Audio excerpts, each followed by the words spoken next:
Bon Antoine, salut. Ah, bonjour. Comment ça va?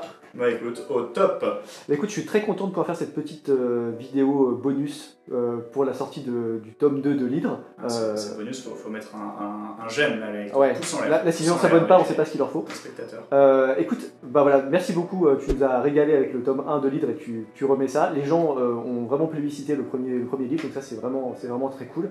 Alors, déjà, première question peut-être, qu'est-ce que ça te fait, toi, d'avoir sorti comme ça deux bouquins? Enfin, est-ce qu'il y a une forme d'accomplissement personnel ou est-ce que, comme dirait Iggy Pop, ça n'empêche pas les pigeons de chier?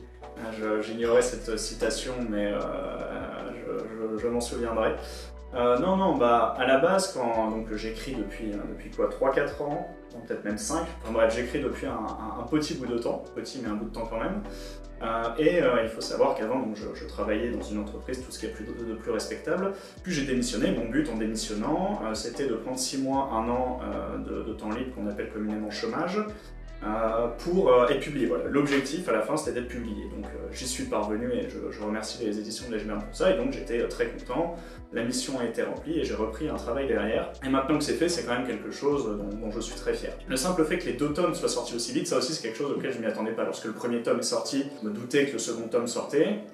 Comme il a bien marché, effectivement il est sorti, mais je pense pas qu'il sortirait aussi vite. Donc ça aussi ça m'a positivement surpris, j'étais très content. Je pense que même pour vous qui avez lu, ça évite d'avoir 1 ou 2 ans d'attente, c'est plus agréable. Et donc je dirais que c'est un accomplissement, rien que le fait d'avoir une histoire complète, donc à savoir l'Hydre jamais ne meurt, jamais ne faiblit, qui est sorti, c'est quelque chose, voilà, ça restera toujours, c'est mon premier bouquin, il y aura toujours un attachement particulier. Écoute, nous on est très contents en tout cas de ce premier bouquin et de ce que ça a donné. Est-ce que tu voudrais, pour donner un peu envie aux gens, est-ce que tu voudrais leur pitcher un peu toi-même le tome 2 de l'Hydre, voir l'histoire de l'Hydre dans son intégralité, enfin comme ça t'arrange, mais il faut leur faire sortir tout le potentiel qu'il y a. Pourquoi est-ce qu'il faut absolument qu'ils lisent ces beaux livres? Si vous n'en avez jamais entendu parler, donc l'Hydre, c'est l'histoire de Feu Follet, un sympathique gaillard qui a pour profession d'être un étripailleur massacreur dans une troupe d'élite qui s'appelle l'Hydre. Et il s'avère que cette troupe de joyeux lurons va rencontrer quelques difficultés et une petite partie de ses effectifs vont s'en aller très loin pour essayer de venger l'affront qui leur a été fait. Et donc voilà, ça va être un petit peu l'histoire de ce sympathique gaillard qui s'en va entre deux massacres, 3 viols et 4 carnages, qui s'en va essayer de faire ressusciter son unité militaire favorite. Et donc dans le tome 2, ça va être l'accomplissement, voilà, l'exutoire final qui va s'achever dans le sang, les larmes, mais pas les siennes, hein, peut-être, on sait pas. Oui, parce qu'on ne sait pas, parce que précisément il y a 2 originalités majeures dans l'Hydre. Il y a à la fois, on en a beaucoup parlé, mais la mise en page avec des onomatopées ou des présentations de texte qui épousent les contingences psychologiques, on a envie de dire psychiatriques du personnage principal. Et puis petit 2, il y a le flux de conscience. Le flux de conscience, c'est-à-dire qu'on voit la scène par les yeux du personnage en temps réel. Donc c'est-à-dire que s'il prend un carreau d'arbalète page 25, en fait peut-être qu'il y a 75 pages blanches derrière et que voilà. En fait ce livre est un énorme prank. Voilà, en fait il y a 3 pages et ensuite il y a 270 pages blanches. Et comme la blague n'avait pas assez loin, on s'est dit tiens attends on va sortir un 2e tome mais lui qui ne sera que des pages blanches. Vraiment excellent. En fait c'est une histoire potentielle, c'est anatomique. Exactement. Voilà, vous voyez dans les musées parfois il y a un tableau blanc. Là c'est un livre blanc, c'est nouveau, c'est novateur, voilà, c'est la Giberne, c'est vraiment l'avant-garde littéraire en action. Non alors blague à part, parce que bien évidemment il y a une histoire, et est-ce que tu pourrais nous dire comment tu as eu l'idée du flux de conscience, qui est quand même un peu la marque de fabrique fondamentale du bouquin? Bah ça c'était en lisant Gagner la guerre, donc Gagner la guerre qui est l'histoire d'un autre sympathique gaillard qui aime aussi, un peu moins quand même, mais qui aime un peu, disons, planter son dard et son épée dans tout ce qui passe. Et quand je lis ce genre d'histoire, souvent je me mets dans sa tête, je me mets dans la tête du personnage, je me dis ah ouais là je réagirais ça, je réagirais comme ci, je réagirais comme ça, enfin je finis par penser comme lui, ça me rend à moitié malade, etc. Et donc je me suis dit oh putain mais trop bien, ça m'a donné l'idée d'écrire l'histoire d'un... Bon, pas dans ma... Ouais, c'est peut-être même plus grave, c'est qu'il est complètement sain d'esprit ce brave personnage, mais je me suis dit ouais dans sa tête, voilà. Il pense ça, bah, au lieu de dire il pense ça, blablabla, il éprouva une grande colère, etc. Non, je dis ce qu'il pense, je dis putain, lui j'ai envie de le charcuter, lui j'ai envie de le massacrer, lui c'est un connard, lui je l'aime pas, lui je l'aime pas, lui je l'aime pas, lui je l'aime bien, mais j'ai quand même envie de le massacrer, etc. Je trouvais ça plus drôle, je trouvais ça plus fun, et puis même dans le processus d'écriture, c'est quelque chose qui allait vraiment beaucoup mieux. Voilà, c'était très naturel finalement, ce qui est un peu dangereux pour moi. Oui, alors on pourrait aller dans plein de directions après ça. Ce qu'il faut quand même souligner, c'est que c'est un texte qui est littéraire, mais qui est quand même facile d'accès. Donc c'est un très bon candidat pour les gens qui voudraient se remettre à la lecture ou approfondir leur capacité de lecture. Et pourtant, c'est un texte qui est très très littéraire et qui a aussi de grosses influences historiques. Est-ce que tu as envie de nous parler un peu de tes influences littéraires et historiques, en citant quelques pistes pour te situer un peu pour les lecteurs qui te découvriraient à toi? Littéraire, donc gagner la guerre, ça comme je l'ai dit, ça j'ai beaucoup aimé, mais je pense que lorsqu'on écrit ou qu'on crée d'un point de vue artistique, c'est toujours une frustration, c'est-à-dire on crée quelque chose qui n'existe pas mais qu'on aimerait voir exister. Et comme personne ne le fait pour nous, on doit s'y coller nous-mêmes. Donc la deuxième influence, mais qui est presque une anti-influence, c'est la Compagnie Noire, donc qui est très proche.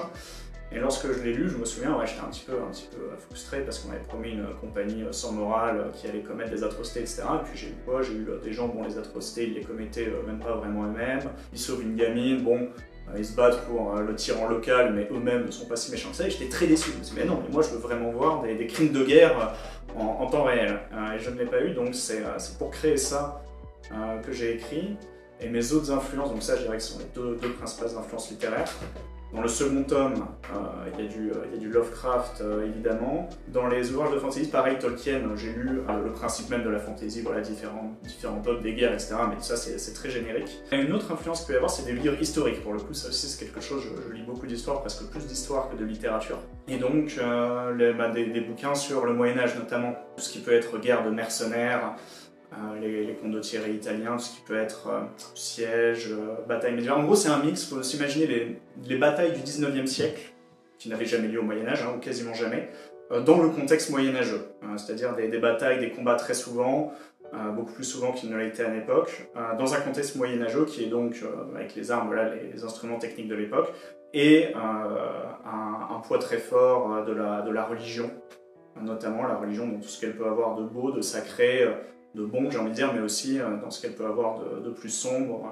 Et là, c'est quelque chose qui est plus proche, qui est vraiment très, très fantasy finalement, mais que je pense, à minima, que j'espère dépoussiérer un petit peu et à qui j'espère accorder quelques originalités, quelque chose que vous ne retrouverez pas dans d'autres textes de fantasy. Oui, alors ça c'est un élément très intéressant. Finalement, dans le tome 1, Feu Follet est un personnage qui est bassement brutal. C'est ça aussi qui régale le lecteur, c'est le fait dès qu'il y a un enjeu sociologique un peu mou qui pourrait ralentir l'histoire, il se prend un coup d'épée ou un coup de hallebarde dans les prochaines 15 lignes et on passe à l'affaire suivante. Dans le tome 2, il y a une introduction quand même d'une intériorité, on a envoyé déjà son intériorité dans le 1, mais il y a une profondeur psychologique et j'ai envie de dire presque psychanalytique du personnage.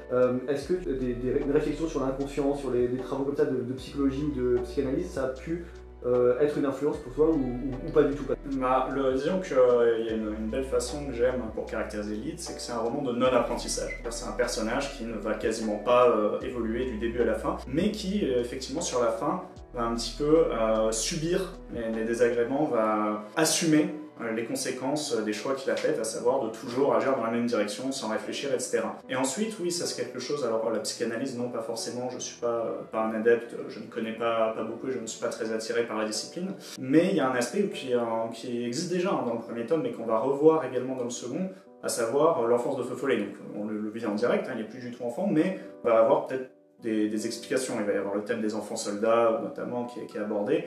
Et on va pouvoir percevoir comment est-ce qu'on devient, peut-être pas un monstre, mais je dirais que la principale caractéristique de Feu Follet, c'est une très grande insensibilité. C'est quelqu'un qui est un petit peu éteint, qui ne va plus avoir d'empathie, mais parce que ça pourrait être néfaste. Voilà, si toute votre vie vous avez été élevé pour être un soldat, pour faire des guerres et que c'est l'entièreté de votre vie, si vous commencez à avoir de l'empathie, etc., c'est pas bon pour vous, vous n'allez pas tenir très longtemps. Voilà, on lui parle de sociologie, il déteste, mais lui-même est peut-être un bon objet de sociologie finalement. Oui, c'est un peu le paradoxe savoureux du personnage. Ça nous amène à une question qui est vraiment fondamentale, qui est la question du mal et de l'attirance pour le mal en littérature, et de là la question de la morale. Parce que, évidemment, Feu Follet est un personnage qui est immoral dans des proportions qui sont rarement atteintes dans la littérature, si tant est qu'elles aient jamais été atteintes. Est-ce que pour toi la bonne littérature est forcément immorale? Ah non, je pense pas que la bonne littérature soit forcément immorale. Je pense qu'il peut y avoir de très bons textes moraux. La Bible, c'est très moral et ça reste de la bonne littérature, je pense. En revanche, je dirais que le mal, c'est assez facile, c'est quelque chose qui attire. Et disons que pour faire un bon bouquin, C'est beaucoup plus facile de faire un bon livre en mettant en exergue des personnages qui font le mal que de faire un bon livre en mettant en exergue des personnages qui font le bien. C'est beaucoup plus facile d'écrire l'histoire d'un tueur en série, via un policier, d'écrire l'histoire d'un général, d'un chef de guerre, via un bouquin historique ou de la fantasy, que d'écrire l'histoire d'un bénévole. Souvent, on va dire, oh, c'est ennuyant, etc., sans doute à juste titre, mais quelque part, c'est beaucoup plus méritant si on arrivait vraiment à écrire un beau bouquin passionnant, etc., vraiment centré sur le bien et avec très peu de soupçons de mal, voilà, comme une recette de cuisine qui n'aurait jamais été faite, je pense que ce serait beaucoup plus méritant. Le mal, c'est plus beau, ça attire plus, moi c'est quelque chose qui m'intéresse. Le bien, c'est plus difficile, mais c'est sans doute possible, et j'aurais un grand respect j'ai un grand respect pour les écrivains qui parviennent à sublimer le bien, parce que sublimer le mal, finalement, c'est assez facile. Oui, finalement, il n'y en a pas beaucoup, des écrivains qui subliment le bien. Même quand ils parlent de choses bien ou qu'ils ont un discours moral, ils montrent l'horreur.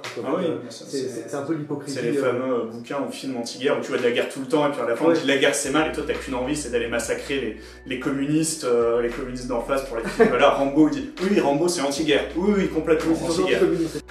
Écoute, qu'est-ce que tu pourrais dire, voilà, si je t'amenais un aptère, tu vois, devant toi, et que le gars ou la fille ne voulait pas se mettre à lire un livre, qu'est-ce que tu pourrais lui dire pour le ou la convaincre? Je serais désolé pour elle déjà. Ouais, voilà, non mais moi aussi, mais en fait, qu'est-ce qu'on peut faire, tu sais, dans une perspective justement d'amener le bien et d'arriver à convertir les gens à cette belle littérature? Je pense, et tu l'as dit, que le livre c'est quand même quelque chose d'assez facile à lire, donc si c'est le principe littéraire, on va dire, qui rebute et que la personne ne lit pas beaucoup, je pense qu'effectivement c'est une bonne porte d'entrée, parce que comme je l'ai dit, c'est en flux de conscience, donc en fait c'est quelque chose qui se lit à vitesse de pensée.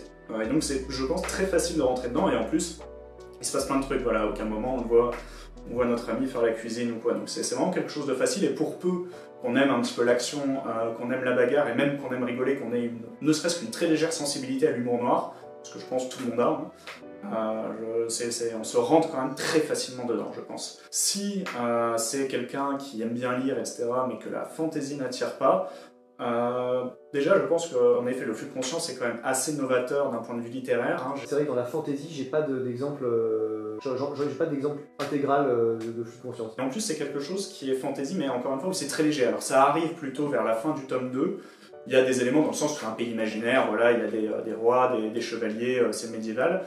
Mais voilà, vous n'allez pas voir 10 dragons débarquer, 150 mages se mettre sur la tête, des boules de feu géantes, etc. On n'est pas dans Dragon Ball Z. Et donc ça peut quasiment être vu comme un roman historique, mais dans un autre monde. Oui, c'est ça, déboussolé. Il y a vraiment cet aspect-là. Il y a aussi un aspect dont tu n'as pas du tout parlé, et peut-être parce que tu pars du principe que les gens qui ont déjà lu le tome 1 l'ont intégré, mais c'est l'aspect d'humour.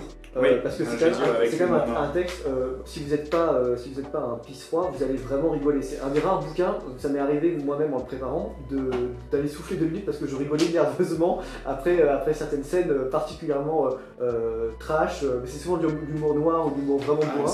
Mais voilà, c'est quand même un élément de ma vie qui fait passer la lecture et qui la fait couler tout seul en fait. Oui, non, il y a de l'humour noir foncé, comme je l'appelle. Effectivement, vous allez un peu culpabiliser de rire, mais bon, au bout d'un moment, voilà, vous allez vous y habituer. Et ce qui est intéressant, je pense, c'est que c'est un bouquin comique, mais c'est pas comme Pratchett, par exemple. Ça n'a pas été une de mes inspirations, même si j'aime beaucoup. Ça ne se veut pas absurde, c'est-à-dire qu'à aucun moment, le personnage, lui, ne rigole. Voilà, sa pensée, son mode de fonctionnement et la vie qu'il a eue sont tellement en décalage avec ce que nous on connaît que ça va nous faire rire. Mais par exemple, peut-être qu'un type qui a vécu les tranchées de la Première Guerre mondiale s'est pris 15 millions d'obus sur la tronche à Verdun, peut-être lui il va dire bah oui c'est tout à fait normal, il va pas comprendre où est la blague. C'est une question de standard en fait, c'est ça que tu es en train de dire. C'est ça, exactement. On a des standards assez adoucis dans nos sociétés contemporaines, occidentales, où la guerre n'est plus sur notre sol depuis 2 générations. Et peut-être que effectivement là c'est se confronter brutalement, c'est l'histoire du gars de la ville un peu maniéré qui tombe sur un paysan très bourru, voilà, c'est ça. Qui a les mains dans la vitrine d'un cochon et il voit pas où est le problème. C'est exactement ça. Vous allez rencontrer un type qui a fait je ne sais pas combien de guerres, et non seulement vous allez même pas lui parler, vous allez être dans sa tête et vous allez voir le foutoir que c'est, et ça va bien vous faire rire. C'est-à-dire que vous, quand quelqu'un parle, et que bon, vous en avez un petit peu, vous allez ronchonner, vous allez dire oh flûte quand même, c'est pas très bien. Lui, il va se rêver en train de le voir les triper. Pour lui, ce serait une solution tout à fait normale de régler ce désagrément. Et ça, c'est un cas parmi tant d'autres. Hein. Il peut y avoir des comiques de situation, mais voilà, je dirais que l'humour est effectivement très présent, même si c'est pas à proprement parler un bouquin comique. Et c'est de l'humour qui est aussi assez novateur en fantasy, dans le sens où généralement, quand on parle de l'humour en fantasy, ça va être de l'absurde. On va prendre les clichés du Seigneur des Anneaux, de Donjons et Dragons, etc. On va les pousser à fond et ça va donner Terry Pratchett. Là, c'est pas une caricature. Ça se veut toujours plausible. Et le monde dans lequel on évolue, pareil, est plausible et à aucun moment c'est absurde. C'est juste un monde très très noir avec un personnage qui a l'habitude de nager dedans et qui se sent presque comme un poisson dans l'eau. Alors, depuis le début de cette interview, tu as sur tes genoux un charmant petit compagnon. Est-ce que tu veux nous le présenter et nous expliquer en quoi il est partie prenante dans l'aventure de Leeds? Voilà, alors ça déjà c'est le troisième argument si vous ne voulez pas lire Leeds, c'est qu'il est nourri uniquement en droit d'auteur. Donc ne pas acheter Leeds, c'est affamer ce petit monstre. Et ça, vous ne le voulez pas, voilà, qu'importe la littérature, etc. Dites-vous que c'est une aumône au petit Vaillant, il s'appelle Vaillant. Bonjour, c'est mon conseiller communication aussi. C'est-à-dire que moi, la communication, tout ça, je sais pas trop comment c'est, mais je me dis qu'avec un chien mignon sur les genoux, ça ramènera du monde. En plus, il y a un certain décalage avec le personnage, voilà, c'est-à-dire que lui, bon, il ferait pas de mal à une mouche, ce qui n'est pas le cas du personnage principal. Et il s'appelle Vaillant, c'est-à-dire qu'il a le nom de quelqu'un qui pourrait être dans cette troupe d'élite. Oui, c'est un peu la mascotte, quelque part. Ce qu'il faut préciser, c'est qu'effectivement, dans le livre, tous les personnages ont un nom qui devrait être un nom de guerre.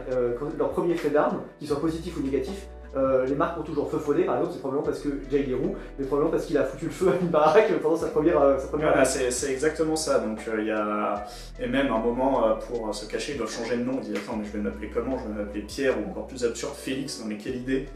Et il y a comme ça tout un moment un peu drôle où le personnage va dire mais attends, mais c'est quoi ces noms de merde? Ça veut rien dire. Claude. Et ça rejoint d'ailleurs ce que tu disais avant sur le fait que ça pourrait être vu au-delà de la fantasy comme une histoire qui se passerait dans un monde parallèle au nôtre, au sens où ils utilisent aussi certains éléments parfois un peu perturbants, qui sont des éléments qu'on retrouve tels quels dans notre monde. Ceux qui ont lu le tome 1 savent qu'on peut croiser des prénoms qui sont pas Argardulf, le grand mage, c'est Pierre et Antoine quoi. C'est ça, de toute façon, les noms de fantasy à base de Arthurorius ou je sais pas quoi, pour moi c'est de l'Esbrouf et anglo-saxonne. Ce qui est le plus proche de la fantasy dans notre monde, c'est le Moyen-Âge, c'est la France médiévale, et les types, c'est les chevaliers de l'époque qui allaient massacrer au nom de Dieu. Ils s'appelaient Thierry. Donc voilà, c'est un petit peu un hommage à ça, on va dire aux racines de la fantasy, à la base, la racine de la fantasy, ce n'est pas Tolkien. Tolkien, c'est le premier bout de bois qui est sorti de terre. Peut-être, mais les racines de la fantasy, c'est le Moyen-Âge, et le Moyen-Âge occidental, et français en particulier. C'est super intéressant ce que tu dis, parce que est-ce que tu serais de ceux qui voient la fantasy, ou en tout cas le succès de la fantasy aujourd'hui, comme un peu une conséquence de l'adoucissement justement de nos sociétés dont on parlait avant? C'est-à-dire que la littérature est née aussi avec toute une tradition épique, Homère, les batailles, les sièges, etc. Et comme on n'a plus ça dans notre monde, on a fait soit des intrigues plus sociétales, plus axées sur les rapports amoureux, enfin ce genre de choses. Ou alors on va dans la fantasy ou dans la science-fiction, c'est-à-dire qu'on invente un autre monde dans lequel on peut continuer à faire des récits épiques et des récits avec des grandes batailles et des hauts faits d'armes. Est-ce que toi tu t'inscris un peu là-dedans avec Leeds, ou est-ce que c'est un truc qui t'a jamais traversé la tête? Non, en plus je suis pas sûr, parce que par exemple pendant la Grèce antique, le grand best-seller de l'époque c'était l'Iliade et l'Odyssée, qui sont des histoires de guerre, et des guerres quasiment beaucoup de citoyens notamment en avaient connu. Donc je pense pas que la pacification de la société qu'on vit actuellement, et qui est en effet assez unique dans l'histoire, explique le renouveau de la fantasy. En revanche, je pense que ce qui peut l'expliquer, c'est quelque chose qui est apparu notamment au début du 19e siècle, c'est la rationalisation du monde. C'est-à-dire qu'avant, typiquement l'Iliade, on prenait la guerre de Troie, qui était un fait à peu près historique, voilà, les gens du moins pensaient que ça s'était passé, on en faisait n'importe quoi, on disait ouais mais en fait il y avait des dieux, en fait il y avait Achille qui tuait 20 personnes à lui tout seul, et en face il y avait Thor qui tuait ensuite 20 personnes à lui tout seul, et les mecs se faisaient se battre. Aujourd'hui c'est plus possible, c'est-à-dire qu'on pourrait pas prendre Napoléon et mettre des dragons, etc., parce qu'on sait que ça n'a pas eu lieu. Il y a la science qui est... Il y aura un truc à faire, Moi je dis peut-être voilà, si vous avez une idée, Napoléon contre les dragons... Voilà, envoyez votre bouquin à la Giberne, je le lirai personnellement. Oui, parce qu'on l'a pas dit, mais en fait ceux qui veulent nous soumettre un texte, c'est toujours possible. Déjà, j'affiche l'adresse à l'écran, mais surtout, il y a un comité de lecture dans lequel figure Antoine. Voilà, donc, vous avez une chance, si vous envoyez votre texte, d'être lu directement par Antoine et peut-être par Vaillant aussi, si il passe par-dessus ton épaule à ce moment-là. C'est ça. En plus, généralement, on essaye de tout le temps donner des retours un petit peu argumentés, expliqués. Ce qui fait que, en plus, je suis quelqu'un d'assez posé, assez poli, je vais jamais dire j'aime pas, c'est de la merde, etc. Je vais toujours essayer d'étayer au moins mon propos, ou à l'inverse, hein, même quand c'est bon, d'expliquer pourquoi, le but, et même quand l'éditeur cherche de nouveaux textes, juste lui dire c'est bon, c'est pas très intéressant, il faut quand même un petit peu développer, expliquer pourquoi. Peut-être parfois le texte est bon, mais commercialement c'est juste pas possible, parce que le truc est trop bizarre, trop abscon, voilà, ça ne marcherait pas. Mais sachez que oui, les textes sont lus avec attention et il y a un retour qui est fait, détaillé, c'est intéressant. Et je pense que c'est une bonne chose, même en tant qu'auteur, de soumettre votre texte si vous pensez qu'il est bon et d'avoir un retour, que ce soit positif ou négatif, ça vous fera progresser, je pense. Est-ce que tu veux nous dire un mot, parce que moi je pense qu'il y a des gens, ils vont lire le tome 1 et le tome 2 de livre. D'ailleurs, ils devraient déjà être partis prendre leur exemplaire en description, mais il y a des gens qui vont le lire et qui après vont avoir, tu sais, un sentiment de vide, parce qu'en fait leur vie n'aura plus de sens, ils auront achevé ces colossaux bangers en fait.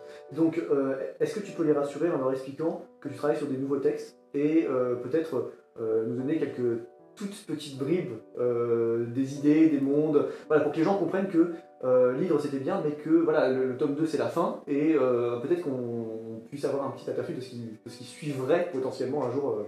Après avoir lu l'hydre,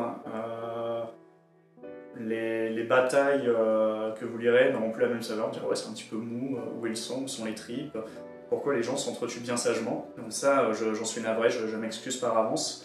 Pour ce qui est de la suite, effectivement, donc il y a déjà un texte sur lequel j'ai bien travaillé qui arrivera, je l'espère, un jour.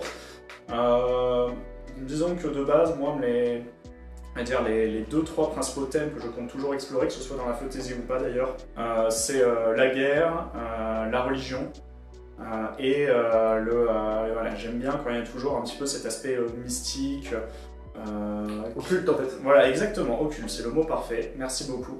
Occulte, j'aime beaucoup ces occultes, mais en toute petite dose. Par exemple, quelque chose que je trouve un peu triste chez Lovecraft, c'est que ce soit toujours des nouvelles et pas des romans.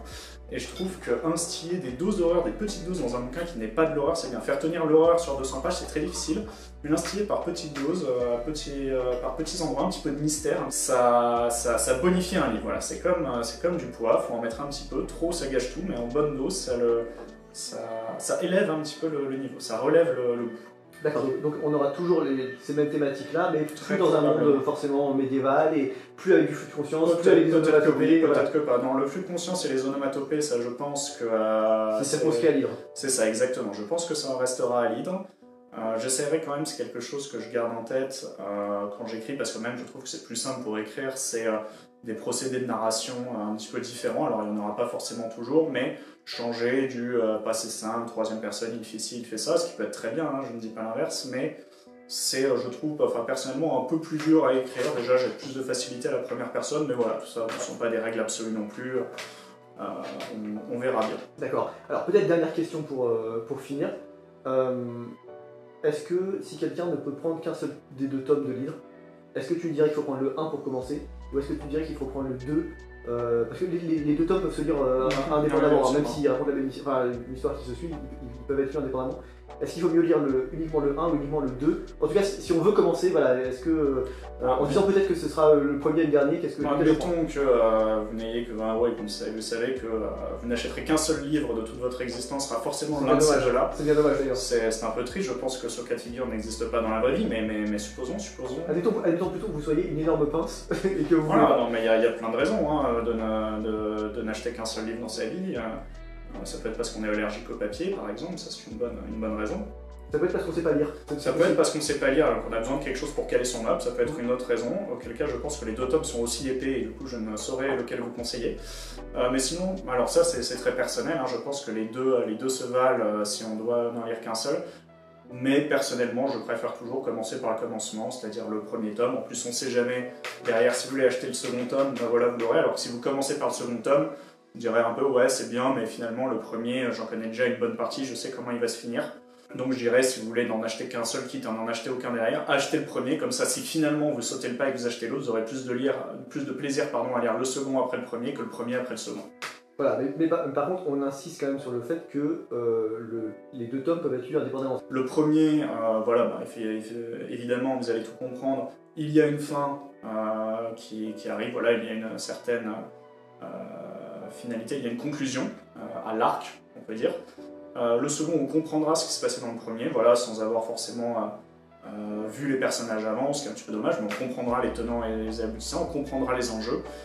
Mais peut-être que les émotions du coup suscitées par leur résolution ne sont pas aussi fortes que si on a lu le tome 1 et qu'on a vibré avec Feu Follet, vibré, qu'on a haï, qu'on a détesté les mêmes personnages que lui.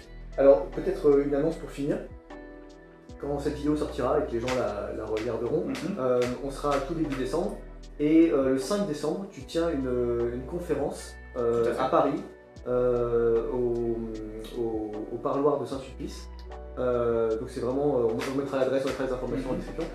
Ce sera sur, si je ne m'abuse, le thème c'est guerre et littérature, qui est un sujet très vaste. Est-ce que tu as envie d'en dire un mot pour que les gens sachent à quoi s'attendre et qu'ils aient envie de venir nombreux, c'est gratuit, l'entrée est gratuite, pour découvrir un peu ce que tu peux leur apprendre. Alors c'est pas tout à fait guerre et littérature, c'est guerre et imaginaire.